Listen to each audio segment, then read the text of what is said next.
Здруженијето на хемофиличари денеска го одбележа Светскиот ден на хемофилијата 17 април. Од Здруженијето на хемофиличари информираат дека според регистарот што го води Институтот за трансфузиона медицина и Центарот за хемофилија, во земјава 320 пациенти се со хемофилија А и Б и 4 со инхибитори.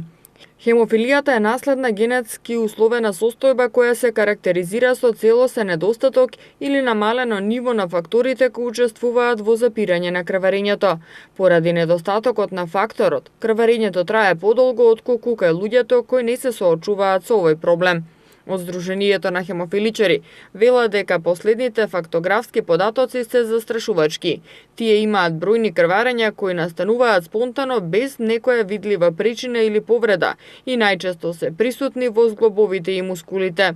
Бројот на крварења кај оние хемофиличари кои имаат тешка форма на хемофилија е многу голем и достигнува просечно од 24 до 48 крварења годишно, просечно од 2 до 4 пати во месецот.